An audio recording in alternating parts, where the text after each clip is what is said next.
చేవెళ్లలో జరిగిన బస్సు ప్రమాదంలో అధిక లోడుతో వస్తున్న కంకర్ లారీ ఎదురుగా వస్తున్న బస్సును ఢీకొనడం వల్ల బస్సులో ఉన్న వన్ సైడ్ పూర్తి సీట్లను చీల్చుకొని రెప్పపాటు సమయంలో అసలు ఏం జరుగుతుందని తెలుసుకునే అంత సమయం లేకుండా ఈ కంకర మొత్తం బస్సు మీద అయినా వినిపించుకుంటలేరు. ఫోటోలు వీడియోలు తీస్తున్నారు, ఫస్ట్ ఫోన్లు తీసుకున్నారు, వీడియోస్ తీస్తున్నారు. నాయన నా మీ కాళ్ళు మొత్తం మమ్మల్ని తీయండి కొంచెం. ఈ కంకర పడటం వలన బస్సులో ఉన్న ప్రయాణికులు కంకరలో అక్కడికక్కడే సమాధి కావడం జరిగింది. కానీ ఆ రాడ్ తాకింది మేడం, రాడ్ తాగి 15 కుట్లు పడ్డాయి. ఈ ప్రయాణికుల్లో చిన్నపిల్లలు ఉన్నారు, ఉద్యోగస్తులు ఉన్నారు, మహిళలు ఉన్నారు. ఈ చనిపోయిన బాధితుల దగ్గరకు మీడియా ప్రతినిధులు వెళ్ళి ఇవాళ ప్రశ్నిస్తున్నారు. Very unfortunate and we feel sorry for families who love their loved ones and the near ones. It is an accident, it shouldn't have happened.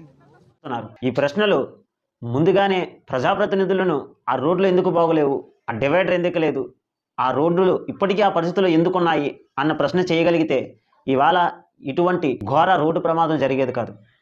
ఇవాళ ఈ మీడియా ప్రతినిధులకు సిగ్గు లేకపోవడం వలన డబ్బులకు కకృతుపడి కొన్ని మీడియా సంస్థలు పనిచేయడం జరుగుతుంది. కాబట్టి ఈ వ్యవస్థలో మీడియా కూడా ఒక పెద్ద లోపమనే చెప్పాలి. బాధిత కుటుంబాల్లో ఒక ఆయన మాట్లాడుతూ ఈ ప్రమాదం ఎంబీఏ చేస్తున్నది లక్షల రూపాయలు పెట్టి వ్యవసాయ కుటుంబం నుంచి వచ్చి మేము చదివిస్తున్నాం. ఈ దానికి వాళ్ళే బాధ్యులు ముగ్గురు. ప్రమాదానికి పూర్తి బాధ్యత సబితేంద్ర రెడ్డో లేకపోతే యాదయ్య గారనో మహేందర్ రెడ్డి గారని చెప్తున్నారు. కాకపోతే వీటికి బాధ్యత వాళ్ళు కాదండి, వీటికి బాధ్యత పూర్తి బాధ్యత ప్రజలు. ఎందుకంటే ఎన్నికల ముందు ఎన్నికల కొరకు ఓట్ల కొరకు కోటాను కోట్లు ఖర్చు పెడుతున్నారు. ఈ కోటాను కోట్లు ఖర్చు పెట్టే ప్రక్రియలో ఎన్నికల తర్వాత వాటిని ఎలా తిరిగి రాబట్టుకోవాలన్న ఆలోచనతో మనకి అభివృద్ధి జరిగే పనులు ఏదైతే ఉన్నాయో ఆ పనులను ఆటంకపరిచి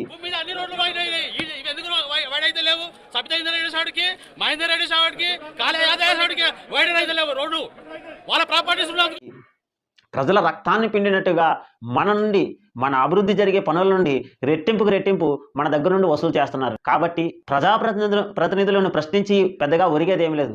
ప్రశ్నించుకోవాల్సింది ఎవరైనా ఉందంటే అది ప్రజలు మాత్రమే. వారికి వారు ప్రశ్నించుకొని ఒక సక్రమమైన మార్గంలో ఒక మంచి లీడర్ని ఎన్నుకున్నప్పుడు ఇటువంటి ప్రమాదాలు జరగకుండా పునరావృతం కాకుండా ఉంటాయని నా అభిప్రాయం. 2018 వరకు సింగిల్ లైన్గా ఉన్న చేవెళ్ళ రోడ్డుకి ఇప్పుడు 2018 తర్వాత దాని 4th లైన్గా కన్వర్జేషన్కి అప్రూవల్ వచ్చింది. అయినప్పటికీ ఇప్పటి వరకు ఆ వర్క్ డిలే ఎందుకు అయ్యింది? ఇప్పటికీ రద్దీగా బస్సులు లారీలు తిరిగే ఆ రోడ్డును ఎందుకు 4th లైన్గా కన్వర్జేషన్ చేయలేకపోయారు? ఆ రోడ్డులో ఆ గతుకులు ఎందుకు ఉన్నాయి? ఇవాళ ఈ మీడియా మిత్రులు ఎవరైతే ఉన్నారో వాళ్ళు బాధితుల దగ్గరికి వెళ్ళి ప్రశ్నిస్తున్నారు.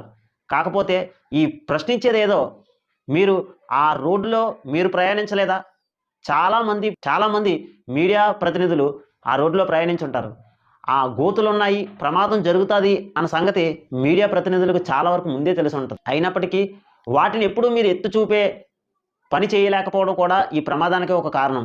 ఎప్పుడూ రద్దీగా తిరిగే బస్సులు లారీలు తిరిగే ఈ రోడ్డులో ఇప్పటి వరకు మధ్యలో డివైడర్లు ఎందుకు లేదు?